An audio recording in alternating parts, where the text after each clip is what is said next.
Est-ce que tu trouves que l'été est une période creuse pour ta boutique en ligne? Et si je te disais que c'était une opportunité en or pour optimiser et préparer une super rentrée pour tes ventes en ligne? Alors aujourd'hui, reste avec moi. Dans cette vidéo, je te détaille tout ce que tu peux faire pendant l'été.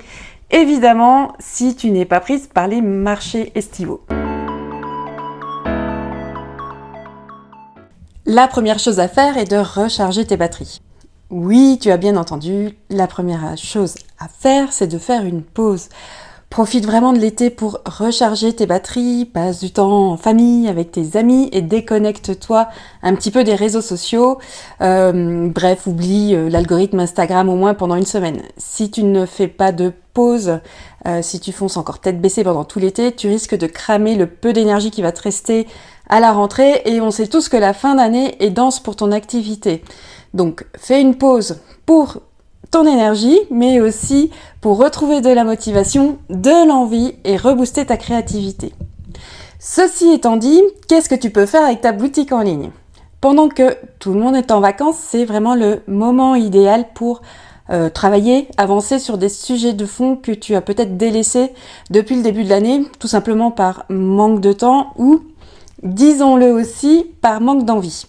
Par exemple, tu peux prendre le temps d'analyser un petit peu ton site e-commerce, de réaliser un vrai audit complet. Ici, je te conseille de mettre un petit peu le nez dans les chiffres avec un outil comme Google Analytics pour aller identifier les pages de ton site qui performent le moins, celles qui auraient besoin d'un petit coup d'amélioration. Tu peux donc te pencher sur le trafic, l'évolution du trafic, les sources de trafic, les pages qui sont vues, bref, je t'invite à mettre vraiment le nez dans les chiffres. Rappelle-toi que les chiffres racontent l'histoire de ta marque et c'est que en connaissant les chiffres que tu pourras comprendre ce qui ne fonctionne pas et comment l'améliorer. Et puis, vu qu'on parle de boutique en ligne, on peut aussi parler de SEO, non? Allez, tu veux savoir comment optimiser ton SEO cet été? Je t'explique. Sache d'abord qu'un bon SEO est crucial pour la visibilité de ton site dans les moteurs de recherche, pour donc développer ta visibilité et attirer des futurs clients. On est bien d'accord jusque-là. Donc ce que je peux te conseiller, c'est de faire le point sur le positionnement de ton site dans les moteurs de recherche en utilisant un outil comme par exemple Ubersuggest. Dans Ubersuggest, tu vas renseigner l'URL, donc l'adresse de ton site, et tu vas voir sur quel mot-clé il ressort et en quelle position dans les pages de recherche. Et ensuite, tu vas pouvoir te dire, je vais mettre à jour telle page avec tel mot-clé pertinent, en optimisant les balises et en créant du contenu de qualité si besoin. Alors, je sais que le SEO peut sembler un petit peu technique, mais crois-moi, ça vaut vraiment la peine de te pencher dessus. Profite aussi de cette période plus calme, de cette petite accalmie, j'allais dire, pour revoir ton catalogue produit et plus particulièrement, là, je parle de tes fiches produits, mais à jour, par exemple, les photos. Je sais que parfois, on prend des photos un petit peu vite fait, et moi, la première, et je me dis, ça ira bien, mais on connaît, en tout cas, toute l'importance des photos, comment elles peuvent influencer aussi les décisions d'achat, donc prends le temps, si besoin, de refaire de belles photos dans ton univers de marque. Et puis, tu peux aussi, si tu les as négligées, revoir un petit peu tes descriptions produits pour qu'elles soient un petit peu plus alléchantes, orientées bénéfices, mettre un petit peu d'émotion aussi, pourquoi pas. Tes fiches produits sont vraiment cruciales. Je me répète souvent sur ce sujet, mais elles sont importantes pour séduire tes visiteurs et les inciter à passer commande. Comme j'aime à le répéter, elles sont le meilleur vendeur finalement de ta boutique en ligne. Voilà pour le côté e-commerce du site. Côté contenu, est-ce qu'il n'y aurait pas quelque chose à faire? Et si tu en profitais par exemple pour créer du contenu durable? Est-ce que tu savais qu'un blog pouvait être bénéfique pour ton référencement naturel, donc pour ta visibilité, donc pour le trafic, donc pour tes ventes? Alors oui, rédiger prend du temps, parfois beaucoup de temps, mais avec le blog, tu vas créer une stratégie que j'appelle durable, de contenu durable. Et d'ailleurs, j'aimerais te poser une question. Combien de temps est-ce que tu passes à créer, par exemple, 2 posts par semaine sur Instagram qui, eux, vont durer 24 à 48 heures? Je te demande pas forcément la réponse là tout de suite, mais je te laisse réfléchir à cette question. Avec le blog, tu vas principalement rédiger des articles qui ont une visée SEO, c'est-à-dire qui vont aller correspondre à une recherche en général d'informations de l'internaute. Donc tu vas rédiger des articles optimisés SEO.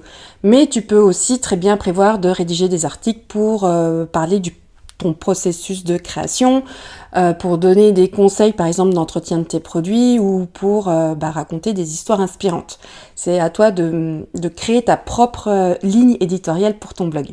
Et puis pour revenir quand même sur cette histoire de un blog ça prend du temps, on a quand même la chance aujourd'hui d'avoir des outils d'intelligence artificielle comme ChatGPT pour t'aider à la rédaction. Je t'en parle d'ailleurs et je t'apprends à le faire dans ma nouvelle formation ChatGPT pour l'e-commerce. Je t'apprends à paramétrer l'outil et à utiliser ChatGPT pour gagner 5 heures par semaine dans ta communication, mais pas que. Si tu es intéressé, je te mets le lien sous cette vidéo. Et enfin, pourquoi tu ne commencerais pas à anticiper ta fin d'année et commencer à préparer tes actions pour les fêtes de fin d'année?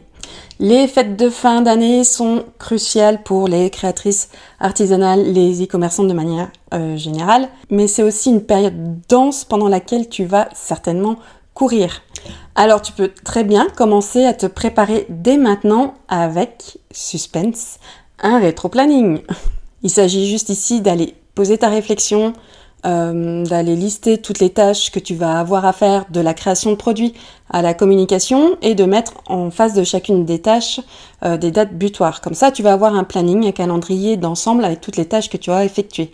Tu peux en profiter aussi pour réfléchir à tes objectifs et voir quelles actions marketing tu vas vouloir mener justement pour tout simplement atteindre tes objectifs. Et vu qu'on est dans la planification, l'organisation, le calendrier, tu peux très bien commencer à réfléchir à ton calendrier éditorial de fin d'année sur les réseaux sociaux et sur la newsletter aussi.